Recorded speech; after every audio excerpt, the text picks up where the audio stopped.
Hello everyone, this is Sakshi Vishnoi. Welcome to social school.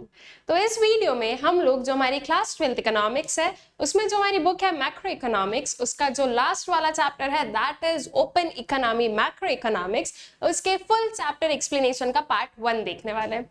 Now starting में ही एक चीज आप लोगों को मैं बहुत ही ज्यादा क्लियर करना चाहूंगी, दैट इज आप लोगों को बहुत बार कंफ्यूजन होता है कि मैम ये चैप्टर कौन सा है, ओपन इकोनॉमी मैक्रो इकोनॉमिक्स तो हमें कुछ पता ही नहीं है। लेकिन जब आप एनसीईआरटी खोलोगे तो विल गेट टू नो कि जो आपका लास्ट वाला चैप्टर है मैक्रो इकोनॉमिक्स का वो यही है। अब इसके अंदर हम लोग पढ़ने क्या वाले हैं, तो जो balance of payment and foreign exchange वाला जो कंसेप्ट है ना वो आता है आपके इस पर्टिकुलर चैप्टर में। तो जब आप वेरियस रेफरेंस बुक्स देखते हो तो वहां पर आपको जो है balance of payment and foreign exchange rate के नाम से जो है चैप्टर्स दिखते हैं, इसलिए आपको ये जो है कंफ्यूजन हो जाता है। तो आई होप सो कि ये जो पर्टिकुलर कंफ्यूजन है ये आपका यहीं पर जो है क्लियर आउट हो गया है। ठीक है, सो ये जो पर्टिकुलर चैप्टर है students that is open economy macro economics, इसमें बेसिकली हमें दो ब्रॉड कंसेप्ट्स को पढ़ना है। एक है आपका फॉरेन एक्सचेंज रेट और एक होता है आपका बैलेंस ऑफ पेमेंट। अब ये दोनों ही क्या होते हैं, इनके वेरियस क्या कंपोनेंट्स हैं, ये सारी चीजों को जो है हम इस पर्टिकुलर चैप्टर में देखने वाले हैं। ठीक है,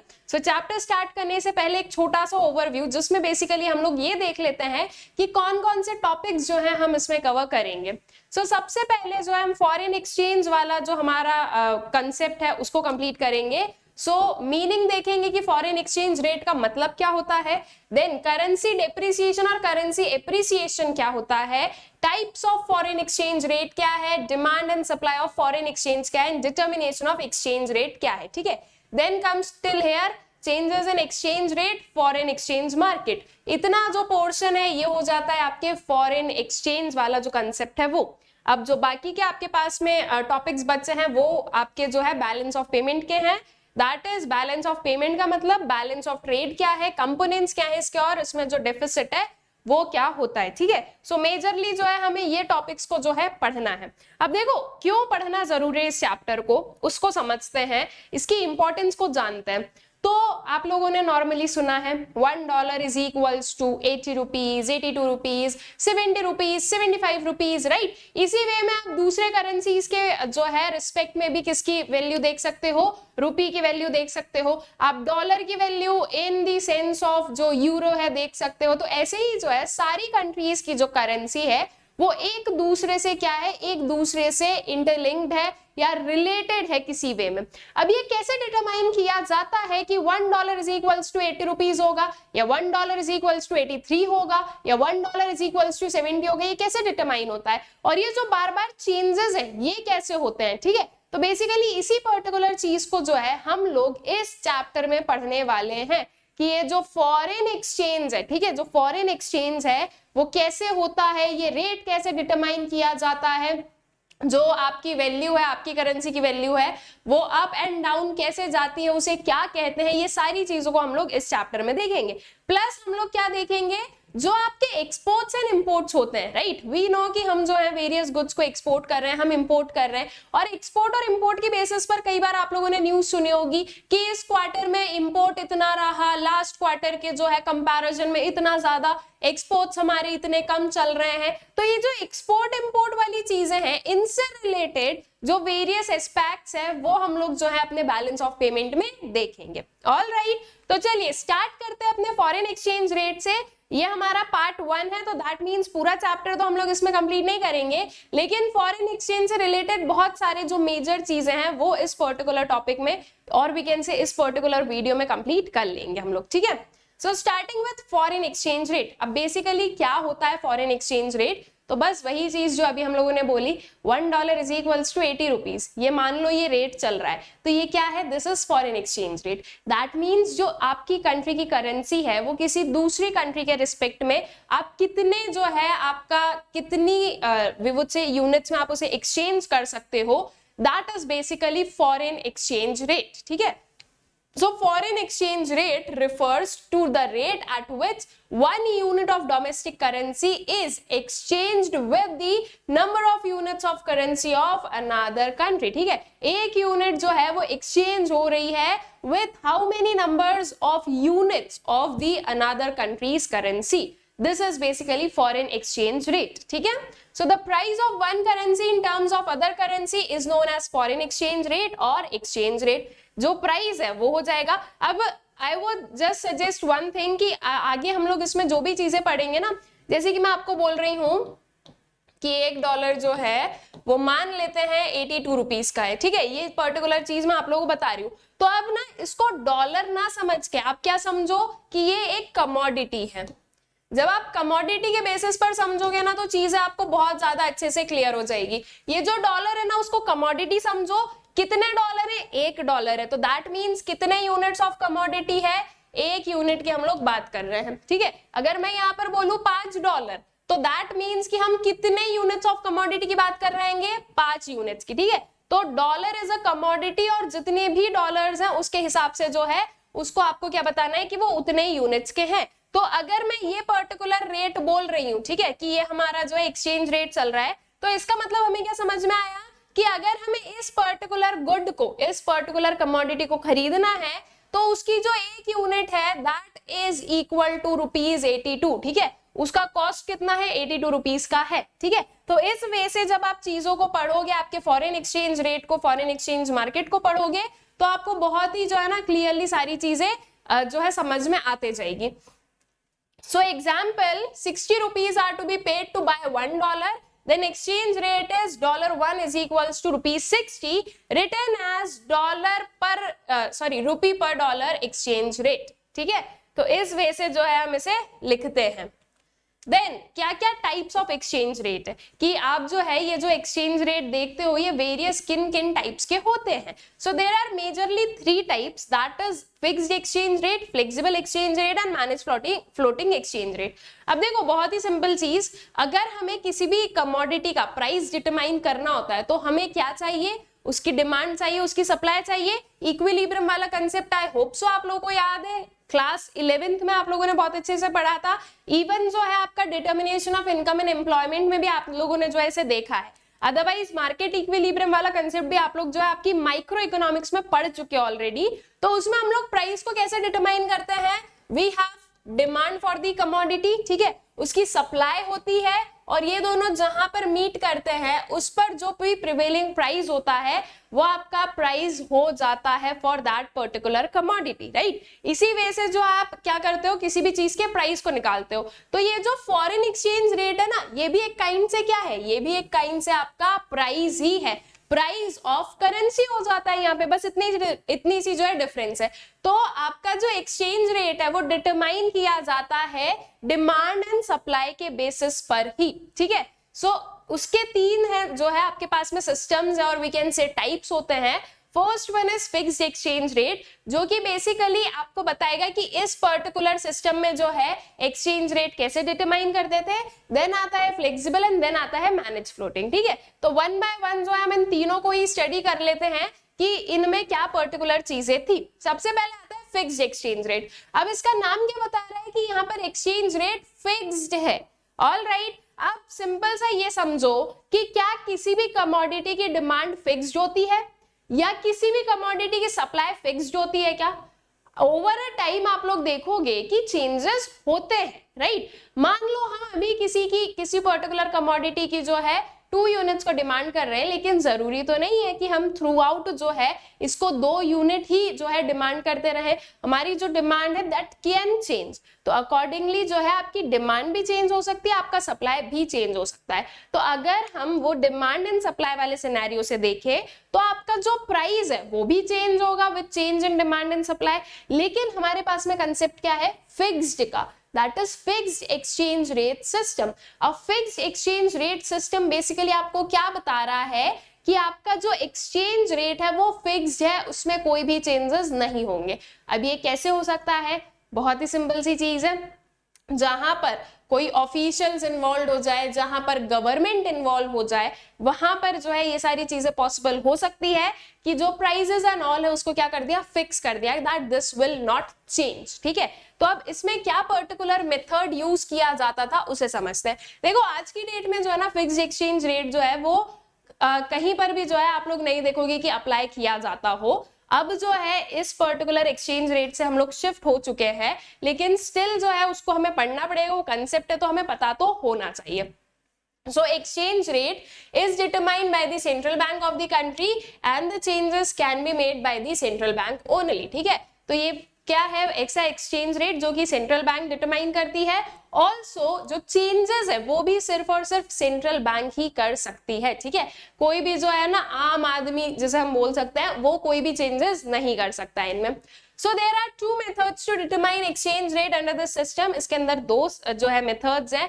First one is gold standard system and second one is the Bretton Woods system of exchange rate। अब ये दोनों ही क्या है इसे हम लोग देखते हैं। सबसे पहले आता है gold standard system of exchange rate. This is basically what कि आप लोग क्या कर रहे हो, आप लोग जो हो करेंसी की वैल्यू को जो है फिक्स कर रहे हो on the basis of gold, ठीक है। दैट मींस जिस कंट्री के पास में जितना गोल्ड रिजर्व है ना, उस कंट्री की जो वैल्यू है वो उतनी ज्यादा हमें देखने को मिलेगी, उसकी करेंसी की वैल्यू, ठीक है। तो पहले ये चीज होती थी कि गोल्ड के बेसिस पर जो है एक्सचेंज रेट डिटरमाइन किया जाता था। So according to this system, gold was taken as the unit of parity between currencies of different countries in circulation. Each country was to define the value of its currency in terms of gold. Accordingly, value of one currency in terms of other currency was fixed, considering gold value of each currency. अब इसमें क्या हो रहा है कि पहले जो है हर एक करेंसी की वैल्यू जो है वो गोल्ड के बेसिस पर डिटरमाइन की जाएगी। देन ये जो गोल्ड है उसके बेसिस पर फिर दोनों ही करेंसीज जो है उनको आपस में रिलेट किया जाएगा, ठीक है। जैसे कि फॉर एन एग्जांपल मान लो 1 kg ऑफ जो गोल्ड है वो let's take for an example कितने का है, $2 का है, ठीक है। और वही 1 kg ऑफ जो गोल्ड है वो आप मान लीजिए 160 रुपीज का है। तो अब यहां से आप जो है डॉलर और रुपी का एक्सचेंज रेट बता सकते हो कि अच्छा ये 2 रुपीज का है, तो अगर हम इसको 1 बना दे तो that will give you how much, 80 rupees. तो $1 इज इक्वल्स टू 80 रुपीज, ठीक है। इस बेसिस पर पहले होता था, अब नहीं होता है। अब हुआ क्या कि ये जो गोल्ड स्टैंडर्ड सिस्टम है इसकी वजह से वेरियस जो है प्रॉब्लम्स अराइज हुई। वेरियस प्रॉब्लम्स ऐसे कि वो कंट्रीज जिनके पास में गोल्ड रिजर्व नहीं है उनकी वैल्यू तो फिर जो है डाउन में जा रही है, और गोल्ड को इतना मेंटेन करके रखना भी ना काफी मुश्किल हो रहा था। तो इसी के लिए उस सिस्टम को चेंज किया गया, एक कॉन्फ्रेंस बैठाई गई, वेरियस कंट्रीज आई और उस सिस्टम को जो है उन्होंने चेंज किया, ठीक है। तो चेंज करके जो आपके पास में नेक्स्ट सिस्टम आता है that is Bretton Woods system of exchange rate. तो अब ये क्या है बेसिकली, तो जब Bretton Woods conference held in 1944 reestablished a system of fixed exchange rate, ठीक है। जो ये पर्टिकुलर सिस्टम है आपका ब्रिटेन वुड्स सिस्टम जो है उस ये एक जो है कॉन्फ्रेंस हुई थी 1944 में और उसने रीस्टैब्लिश किया ये जो फिक्स्ड एक्सचेंज रेट है इस पर्टिकुलर सिस्टम को। So this was different from the international gold standard in a choice of asset in which national currencies would be convertible। अब यहाँ पर क्या हुआ कि गोल्ड को ना रख के उन्होंने बोला कि असेट जो है वो अपनी अपनी कंट्रीज अपने अपने हिसाब से जो है क्या कर सकती है, डिसाइड कर सकती है, ठीक है। Then under this system countries were required to fix their currency against US dollar। Also there was a thing कि सारी जो करेंसीज है वो यूएस डॉलर के जो है अगेंस्ट क्या किया गया, उनकी वैल्यू को डिटरमाइन किया गया। तो अब यहां से क्या हुआ, यहां से एक चीज समझ में आई कि जो डॉलर है उसको एक जो है प्राइम चीज दे दी गई कि डॉलर के बेसिस पर जो सारी करेंसीज है उन्हें जो है एक्सचेंज किया जाए या फिर उनकी जो है वैल्यू को डिटरमाइन किया जाए, ठीक है। तो यहीं से जो है हमने डॉलर की जो वैल्यू है उसको बढ़ा दिया। Then International Monetary Fund was delegated with supervisory role under this system. और जो आईएमएफ है उनका जो है मेन रोल था इस पर्टिकुलर सिस्टम को सुपरवाइज करने के लिए, ठीक है। अब यहाँ पर क्या हुआ, अब यहाँ पर ये हुआ कि इससे जो है जो डॉलर है उसकी वैल्यू बहुत ज्यादा बढ़ गई। ऑल्सो जो है फिर वेरियस वी वुड से कि अभी तक भी जो है डॉलर की वैल्यू तो है ही high, as it is like universally accepted, हर एक कंट्री में ये एक्सेप्ट हो जाता है, हर एक जो है आपका एक्सचेंज प्रोसेस इसके थ्रू हो सकता है। लेकिन अल्टीमेटली जो है जो आपका फिक्स्ड एक्सचेंज रेट सिस्टम है इसमें बेसिकली क्या हो रहा है कि हो सकता है कि किसी पर्टिकुलर कंट्री की जो करेंसी है वो डी वैल्यू हो जा रही है, किसी की जो है री वैल्यू हो जा रही है। इन दी सेंस ये होता है इसका मतलब डी वैल्यू का मतलब कि आपका जो एस्टिमेटेड है वो गलत है as compare to the demand and supply, ठीक है। तो जब आप फ्लेक्सिबल एक्सचेंज रेट में नहीं हो या फ्री मार्केट में नहीं ऑपरेट कर रहे हो तो आपकी जो करेंसी है उसकी वैल्यू में under valuation and over valuation जो चीजें हैं वो पॉसिबल होती है, ठीक है। देन कुछ कंसेप्ट आता है हमारे पास में पेगिंग और पैरिटी वैल्यू के। तो when the value of domestic currency is tied to the value of another currency it is known as pegging, ठीक है। तो जब आपने आपकी डोमेस्टिक करेंसी की वैल्यू को जो है किसी दूसरी करेंसी से जो है टाई अप कर लिया है तो उसे उस पर्टिकुलर कंसेप्ट को हम कहते हैं पेगिंग। और when the value of currency is fixed in terms of some other currency or in terms of gold is known as parity value, ठीक है। तो अगर आपने जो है आपकी जो करेंसी है उसको फिक्स कर दिया है, ठीक है, यहाँ पर क्या हुआ है आपने फिक्स कर दिया वैल्यू को किसी दूसरी करेंसी के साथ में या फिर गोल्ड के साथ में, तो उसे हम पैरिटी वैल्यू बोलेंगे। और अगर जो है आपने आपकी करेंसी की वैल्यू को टाई अप कर लिया है विद अनदर कंट्रीज करेंसी तो उसे हम पेगिंग बोलते हैं, ठीक है।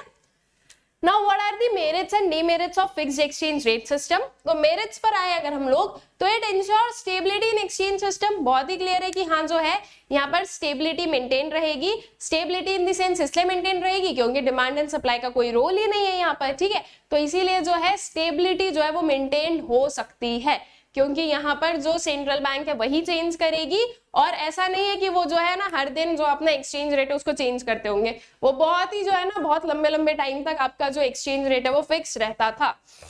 Then it promotes capital movement because it does not involve any uncertainties about exchange rate that may cause capital loss. यहाँ पर जो है कैपिटल मूवमेंट हो सकता है, ये जो है ये कैपिटल मूवमेंट को प्रमोट करता है।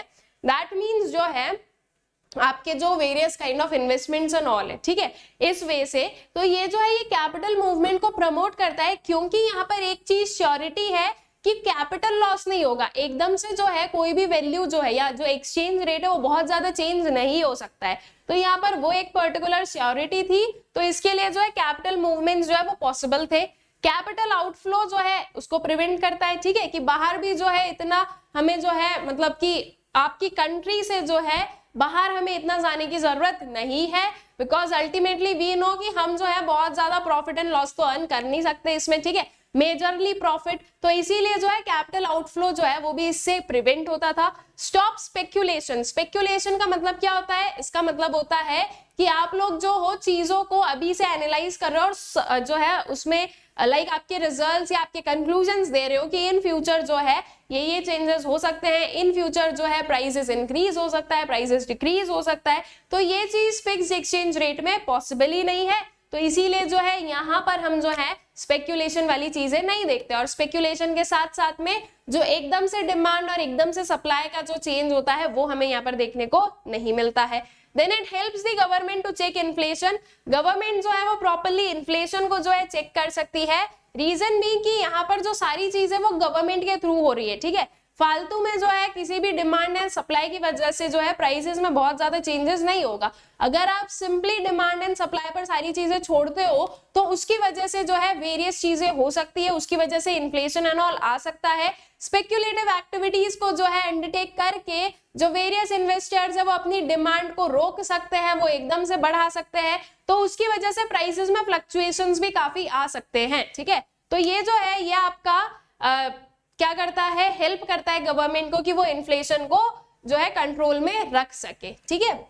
Then what are the demerits of the fixed exchange rate? Demerits क्या है? जब हमने देखा इतने सारे मेरिट्स हैं तो फिर हमने फिक्स्ड एक्सचेंज रेट को जो है अबॉलिश क्यों किया और हम लोग आगे क्यों बढ़े?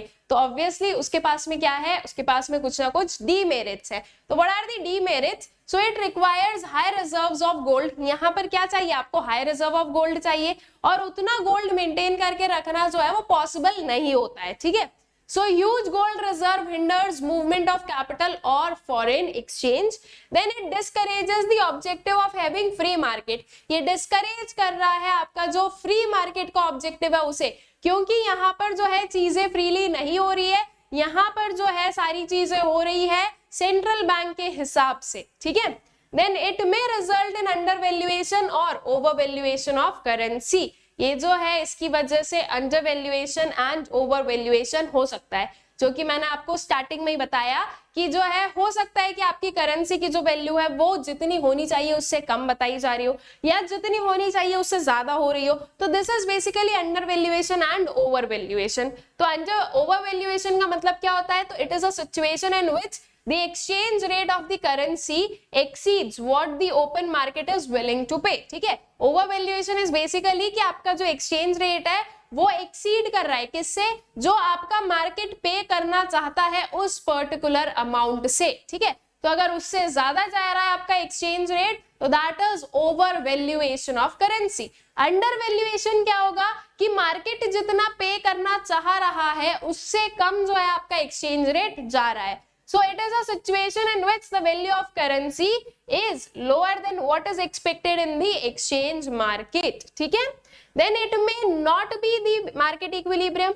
हो सकता है कि यहाँ पर मार्केट इक्विलिब्रियम स्टैब्लिश ना हुआ हो, डिमांड एंड सप्लाई जो है स्टैब्लिश ना हुई हो, क्योंकि यहाँ पर जो है सेंट्रल बैंक को या गवर्नमेंट को जो चीजें लग रही है उस हिसाब से जो है आपकी जो वैल्यूएशन है वो होगी एंड डिमांड एंड सप्लाई को कंसीडर नहीं किया जाता है। Then an economy following this system में find it difficult to combat either depression और रिसेशन। ठीक है, तो जो भी इकोनॉमी इस पर्टिकुलर सिस्टम को जो है फॉलो करती है वहां पर उनके लिए मुश्किल हो सकता है कि वो डिप्रेशन या रिसेशन वाली जो कंडीशंस है उन्हें कॉम्बैट कर पाए, उन्हें जो है ठीक कर पाए। ठीक है, ऐसा क्यों? क्योंकि आप आपकी करेंसी की वैल्यू को जो है चेंज नहीं कर रहे हो। ठीक है, आप आपकी करेंसी की वैल्यू को जो है अप या डाउन कर कर बहुत सारी चीजों को सही कर सकते हो, और ये चीज अभी आगे जब हम लोग पढ़ेंगे ना तो आपको ज्यादा अच्छे से क्लियर आउट होगी कि कैसे जो है करेंसी की वैल्यू को बढ़ाकर या कम करके जो है इकोनॉमी में जो फंक्शनिंग है वो और ज्यादा की जाती है। ठीक है, तो जब ये फिक्स एक्सचेंज रेट सिस्टम होता है तो यहाँ पर ये पॉसिबिलिटीज है कि जो रिसेशन एंड डिप्रेशन वाली कंडीशंस है उनसे बाहर नहीं निकला जा सके बहुत लंबे टाइम तक, बिकॉज यहाँ पर जो है आप आपके प्राइसेस को चेंज नहीं कर रहे हो। ठीक है, so these are various demerits and इसके जो डीमेरिट्स है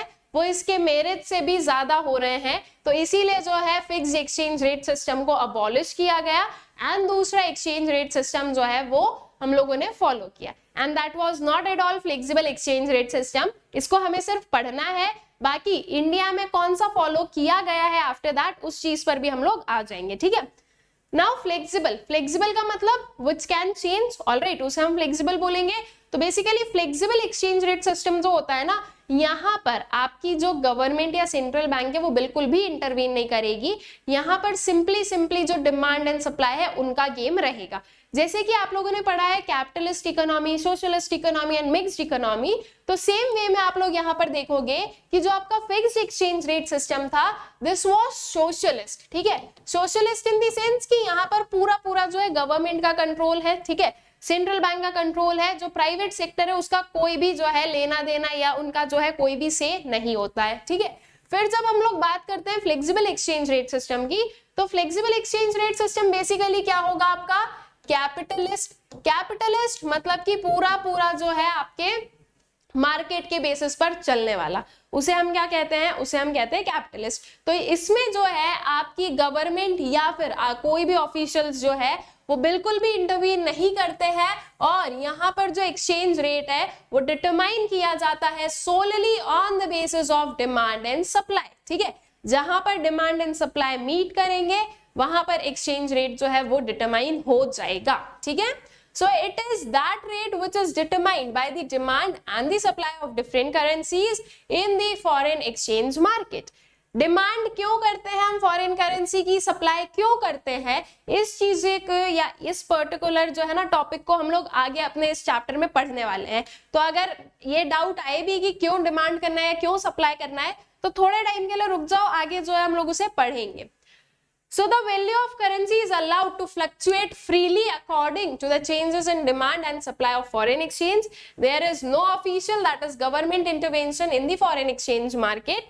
For flexible exchange rate is also known as floating exchange rate। ठीक है, इसका जो अदर नेम है that is floating exchange rate। also हमने क्या देखा कि यहाँ पर जो है गवर्नमेंट का इंटरवेंशन नहीं होता है, फ्रीली डिमांड एंड सप्लाई के बेसिस पर जो एक्सचेंज रेट है वो डिटरमाइन किया जाएगा। ठीक है, अगर डिमांड चेंज होती है, अगर सप्लाई चेंज होती है, थोड़ा बहुत भी अगर चेंज होता है, तो ऑब्वियस सी बात है कि वो आपका जो पूरा इक्विलिब्रियम लेवल है और वी कैन से जो प्राइस लेवल है उसको जो है चेंज करने वाला रहेगा। ठीक है, तो यहां से हमें क्या समझ में आया कि फ्लेक्सिबल एक्सचेंज रेट में जो चेंजेस है इन डिमांड एंड सप्लाई वो बहुत ज्यादा जो है हो सकते हैं। रीजन बीइंग कि यहाँ पर जो है थोड़ा बहुत भी चेंज इन दी सप्लाई और इन दी demand will lead to change in the exchange rate, ठीक है, और the equilibrium price। ठीक है, इसलिए यहाँ पर फ्लक्चुएशंस बहुत ज्यादा है। ऐसा हो सकता है कि एक ही दिन में जो है आप देख रहे हो कि कभी प्राइस एकदम से अप चला गया, कभी एकदम से डाउन चला गया, तो यहाँ पर बहुत ही ज्यादा इनस्टेबिलिटी है,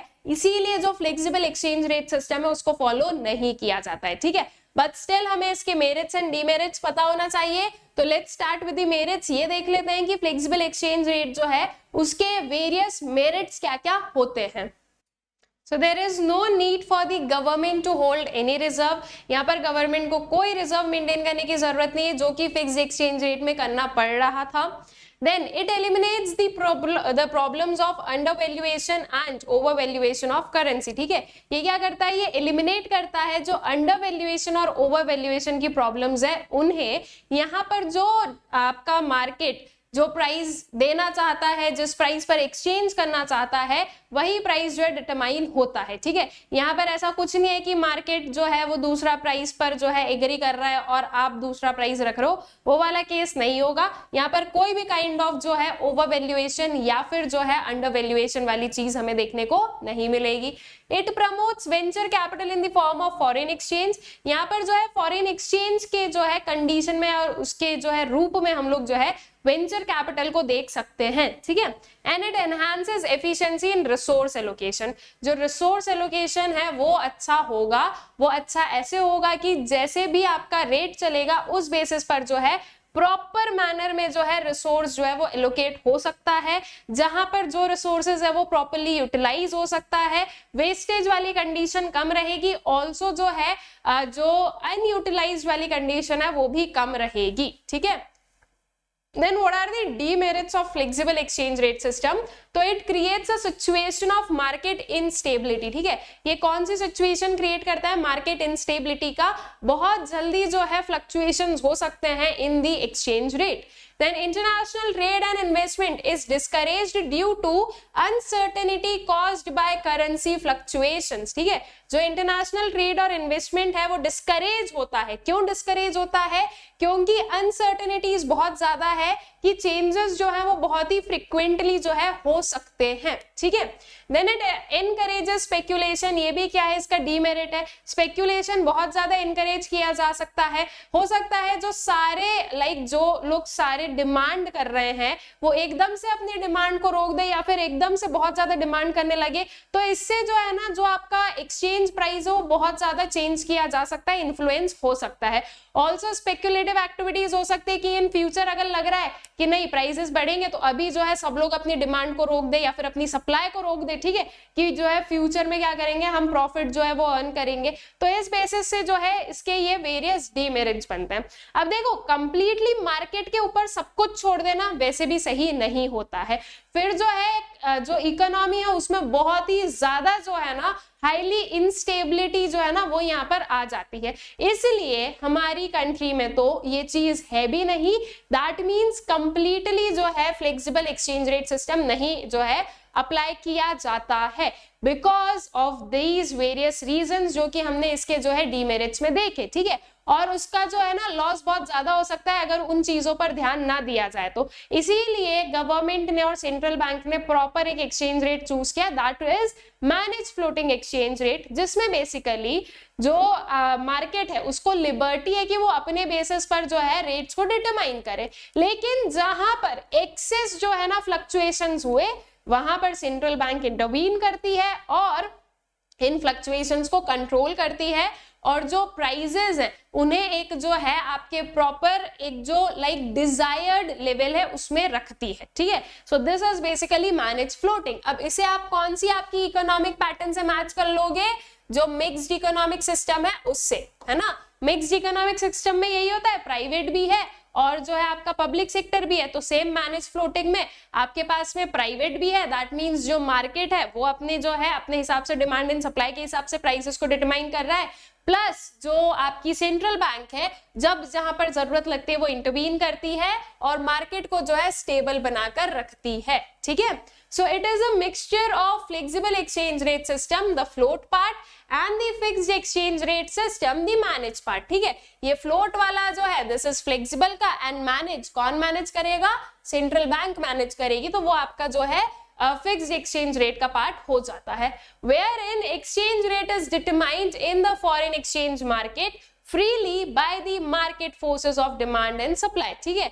यहाँ पर जो एक्सचेंज रेट है वो किसने कैसे डिटरमाइन हुए हैं, फ्रीली डिटरमाइन हुए हैं डिमांड एंड सप्लाई के बेसिस पर। सो excessive fluctuations is checked by central bank, कुछ भी अगर एक्सेसिव फ्लक्चुएशंस होंगे तो वो सेंट्रल बैंक जो है उस पर चेक रखती है और जो है उन फ्लक्चुएशंस को कंट्रोल करके रखती है, ठीक है। Then in this system, central bank intervenes in the foreign exchange market to restrict the fluctuations in the exchange rate within certain limits. The aim is to keep exchange rate close to the desired target values, ठीक है। इसके पीछे का M क्या है, क्यों जो है सेंट्रल बैंक इंटरवीन करती है, तो वो इसीलिए है कि जो डिजायर्ड टारगेट वैल्यूज है उसके आसपास ही जो है एक्सचेंज रेट रहे। For this, central bank maintains reserve for the foreign exchange to ensure that the exchange rate stays within the targeted value, ठीक है। सेंट्रल बैंक जो है वो फॉरेन एक्सचेंज का रिजर्व अपने पास में मेंटेन करके रखती है। अब इससे क्या होगा, इस चीज को समझो कि जो सेंट्रल बैंक है वो कैसे जो है मेंटेन करती है। देखो डिमांड है, सप्लाई है, ये हो गया आपका इक्विलिब्रियम प्राइस, ठीक है। मतलब कि जो रेट होगा आपका फॉरेन एक्सचेंज रेट होगा वो जो है यहाँ पर आ गया। नाउ ये जो एक्सचेंज रेट ये चेंज कब होता है, डिमांड ज्यादा होने लगे, सप्लाई ज्यादा होने लगे, सप्लाई कम हो गई, डिमांड कम हो गई, तो इन बेसिस पर क्या होता है, जो एक्सचेंज रेट है वो शिफ्ट होता है, ठीक है। अब जो है सेंट्रल बैंक क्या करती है, सेंट्रल बैंक जो रिजर्व्स है वो मेंटेन करके रखती है, तो उससे क्या होगा, अगर मान लो जैसे कि डिमांड एक्सेस हो रही है और कुछ ज्यादा ही एक्सेस में जा रही है और उतनी सप्लाई नहीं आ पा रही, तो सेंट्रल बैंक अपने पास से सप्लाई कर देगी, तो जो डिमांड सप्लाई ज्यादा जो है ना फ्लक्चुएट हो रहा है तो वो थोड़ा कंट्रोल में आ जाएंगे। उसके बाद में मान लो अगर सप्लाई एक्सेस में आती जा रही है और उतनी डिमांड नहीं हो रही, तो आरबीआई जो है इसको क्या करेगी, डिमांड करेगी, वो अपने पास में रिजर्व मेंटेन करके रख लेगी, ठीक है। तो जहां पर भी बहुत ज्यादा जो है ना डिफरेंस हुआ आपके डिमांड सप्लाई में, आरबीआई उस हिसाब से जो है सप्लाई या फिर डिमांड करेगी फॉरेन एक्सचेंज का, जिससे कि जो प्राइसेस है वो close to the targeted value रहेंगे, ठीक है। Now it is also known as dirty floating, dirty floating भी कहा जाता है इसे। डर्टी फ्लोटिंग कब कहा जाता है इसे, तो उस चीज को समझो कि कई बार क्या होता है, वेरियस कंट्रीज जो है ना वो अपने प्राइसेस को, अपना जो करेंसी की वैल्यू है उसे जो है इंटेंशनली चेंज करती है। इंटेंशनली इन द सेंस कि दूसरे की करेंसी को जो है उसकी वैल्यू को कम करवाने के लिए या खुद को प्रॉफिट ज्यादा अर्न करना है, तो वो जो है अपनी मर्जी से या वी वुड से कि उनकी कंट्री के बेनिफिट में जो है अपने मन से जो है ये चेंजेस करती है, ठीक है। तो जब किसी दूसरी कंट्री के अगेंस्ट आप कुछ कर रहे हो ना, तो that would be what, a dirty game, and that is known as the dirty floating, ठीक है। जब तक आप आपकी कंट्री को सेव करने के लिए, आपकी कंट्री में सब कुछ सही चले, उसके लिए अगर आप कोई पर्टिकुलर चीजें कर रहे हो तो that would be manage floating. लेकिन जब आप इस पर्टिकुलर सिस्टम का यूज करते हो किस पर्टिकुलर पर्पज से, कि दूसरे की करेंसी को अपन जो है उसकी वैल्यू को गिरा दे, तो उसे हम जो है डर्टी फ्लोटिंग कहते हैं, ठीक है। देन इसके मेरिट्स एंड डीमेरिट्स देखें तो it allows monetary policy independence, ठीक है। तो यहाँ पर मॉनेटरी पॉलिसी इंडिपेंडेंस है, ऑल राइट। देन उसके बाद में it allows the central bank to use other policies such as interest rate to stabilize exchange rate movement, not just using foreign exchange reserve. अब यहाँ पर एक एग्जाम्पल मैंने आपको फॉरेन एक्सचेंज रिजर्व का दिया, लेकिन इसके अपार्ट जो सेंट्रल बैंक है वो दूसरी पॉलिसीज भी यूज कर सकती है, दूसरे टूल्स भी यूज कर सकती है, जो कि हम लोग अपने मनी एंड बैंकिंग में ऑलरेडी पढ़ चुके हैं, ठीक है। तो वो टूल्स एंड पॉलिसीज को भी यूज किया जा सकता है बाय सेंट्रल बैंक, ताकि जो है जो आपका प्राइस है, जो एक्सचेंज रेट है, वो एक टारगेटेड वैल्यू में मेंटेन रहे। Then what are the demerits of the managed floating exchange rate system? तो बेसिकली यहाँ पर हमें मेजरली जो डीमेरिट देखने को मिलता है वो यही है कि ये जो सिस्टम है this can trigger speculation activities, ठीक है। तो अब स्पेक्यूलेशन तो हो सकता है, लेकिन अब स्पेक्यूलेशन के चलते हुए हम फिक्स्ड पर भी नहीं जा सकते, because fixed exchange rate system ज्यादा ही रिजिड है, ठीक है। तो इसीलिए जो तीनों में से जो best possible we can choose was the manage floating exchange rate system, ठीक है। And even majority of the countries जो है वो इस पर्टिकुलर एक्सचेंज रेट सिस्टम को यूज करती है, बिकॉज यहाँ पर क्या है कि आप फ्रीली भी ऑपरेट कर रहे हो, प्लस जहां पर जरूरत लग रही है वहां पर जो है ऑफिशियल्स की भी जो है क्या आ जाती है, इंटरवेंशन आ जाता है, ठीक है। So these are various types of exchange rate system, जो कि आई होप सो आप लोगों को जो है अच्छे से क्लियर आउट हो गए हैं। नाउ इसके अपार्ट एक और important information, that is humanities का जो बैच है for class 11th and for class 12th वो लॉन्च हो चुका है अनअकैडमी पर। एंड अगर अभी तक आप लोगों ने एनरोल नहीं किया है तो जल्दी से जाकर एनरोल कर लीजिए। ये जो बैचेस हैं ये आप लोगों के लिए बहुत ही बेनिफिशियल होने वाले हैं एंड ये dedicatedly for the humanities students है। तो अगर इफ इन केस अभी भी छूट गया हो तो एनरोल कर लीजिए। इसकी जो लिंक है सॉरी, वो आप लोगों को डिस्क्रिप्शन बॉक्स में मिल जाएगी, ठीक है। So for 11th class we have Inception Humanities batch and for 12th class we have Victory Humanities batch। तो इन बैचेस में एनरोल करने के लिए एंड मैक्सिमम डिस्काउंट्स जो है वो पाने के लिए you need to use code Sakshi V, SAKSHIV। इसके अपार्ट आप लोग हमारा टेलीग्राम चैनल जो है उसे ज्वाइन कर सकते हैं, दैट इज सोशल स्कूल, जहां पर आपको जो है वेरियस अपडेट्स मिलते रहेंगे कि चैनल पर जो हमारा चैनल है दैट इज सोशल स्कूल है उस पर क्या चल रहा है, क्या न्यू वीडियोस आ रहे हैं, क्या न्यू जो चीजें हैं वो हम लोग लेकर आ रहे हैं। आई होप सो ये सारी चीजें आप लोगों को अच्छे से क्लियर आउट है और इस वीडियो में, इस लेक्चर में हमने जो पढ़ा है वो भी अच्छे से क्लियर आउट हो गया है। अब बाकी का जो चैप्टर है वो हम आगे आने वाले हमारे वीडियोस में देखेंगे। Thank you.